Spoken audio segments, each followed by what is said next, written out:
ओशो शरीर और तंत्र का अचानक रुकने की विधियों का आखिरी भाग, कि जब पूरी तरह थकने तक घूमते रहो और तब जमीन पर गिरकर इस गिरने में ही पूर्ण हो जाओ। यानी कि पूरी तरह थकने तक घूमते रहो, कूदो, नाचो, दौड़ो, जब तक न थक जाओ घूमते रहो। ये घूमना तब तक जारी रखो जब तक ऐसा न लगे कि एक और कदम उठाना असंभव हो रहा है। लेकिन ये ख्याल रखना कि मन कह सकता है कि अब थक गए।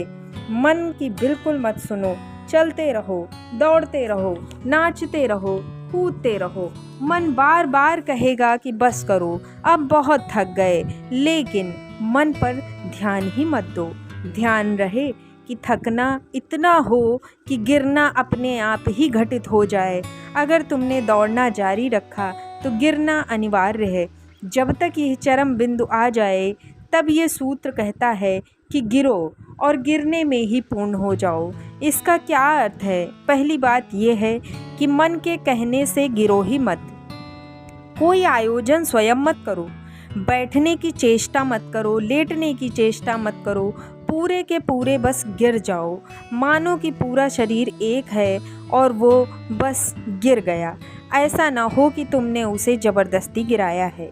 अगर तुमने गिराया है तो तुम्हारे दो हिस्से हो गए, एक गिराने वाले तुम हुए और दूसरा गिराया हुआ शरीर। तब तुम पूर्ण नहीं हुए, तब तुम विभाजित हो गए। शरीर में ऊर्जा के 3 तल हैं। एक तुम्हारे दैनिक कामों का तल। इस तल की ऊर्जा आसानी से ही ख़त्म हो जाती है, ये दिनचर्या के कामों के लिए ही होती है। और दूसरा तल होता है आपातकालीन कामों के लिए। ये अधिक गहरा तल होता है। जब तुम किसी संकट में होते हो तो तभी इस ऊर्जा का उपयोग करते हो। और तीसरा तल होता है जागतिक ऊर्जा का तल, जो कि अनंत है। पहले तल की ऊर्जा तो आसानी से ख़त्म हो जाती है। यदि मैं तुम्हें दौड़ने को कहूँ तो तुम 3-4 चक्कर लगाकर कहोगे कि अब मैं थक गया। सच में तुम थके नहीं हो, पहले तल की बस ऊर्जा समाप्त हुई है। सुबह में ये इतनी आसानी से नहीं चुकती, लेकिन शाम में बहुत ही आसानी से और जल्दी से ख़त्म हो जाती है, क्योंकि दिन भर तुमने उस ऊर्जा का उपयोग किया है और अब इस ऊर्जा को विश्राम की आवश्यकता है। यही वजह है कि रात में शरीर आराम ढूंढता है, उसे गहरी नींद की ज़रूरत होती है और जागतिक ऊर्जा के भंडार से शरीर फिर अगले दिन काम के लिए जरूरी ऊर्जा ले लेता है। ये हुआ ऊर्जा का पहला तल। अब यदि आपसे दौड़ने को कहा जाए तो आप कहेंगे कि मुझे नींद आ रही है। लेकिन यदि तभी कोई कहे कि तुम्हारे घर में आग लग गई है तो अचानक ही आपकी नींद काफूर हो जाएगी और थकावट चली जाएगी और आप ताज़ा होकर दौड़ पड़ेंगे। अचानक क्या हुआ?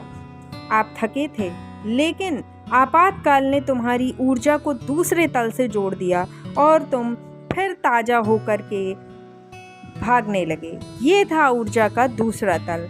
और जब आपातकालीन तल भी चुकता है और तभी तुम जागतिक ऊर्जा से, स्रोत से, अनंत से संबंधित होते हो। इसलिए बहुत श्रम की ज़रूरत है, इतने श्रम की कि तुम्हें लगे कि अब ये मेरे बस के बाहर है। लेकिन अभी भी ये तुम्हारे बस के बाहर नहीं है।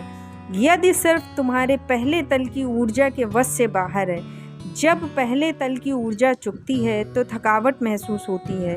दूसरे तल की ऊर्जा के चुकने पे तुम्हें लगेगा कि अब और ज़्यादा किया तो मर जाऊंगा। जब हम ध्यान की गहराई में उतरते हैं तो एक क्षण आता है कि हम डर जाते हैं, आतंकित हो जाते हैं, क्योंकि लगता है कि अब मृत्यु बहुत करीब है। अब इसके जाना अगर आगे हुआ तो मृत्यु निश्चित है और मृत्यु का भय तुम्हें पकड़ लेता है और लगता है कि ध्यान के बाहर अब आ ही नहीं पाएंगे और तुम तीसरे तल में प्रविष्ट हो जाओगे। और वही सबसे गहरा तल है, वही सबसे अनंत तल है। ये विधि तुम्हें ऊर्जा के जागतिक सागर में आसानी से उतरने में सहयोग करेगी। पूरी तरह थकने तक घूमते रहो और तब ज़मीन पर गिरकर तुम इस गिरने में ही पूर्ण हो जाओगे। और कोई विभाजन, कोई द्वैत नहीं बाकी रहेगा।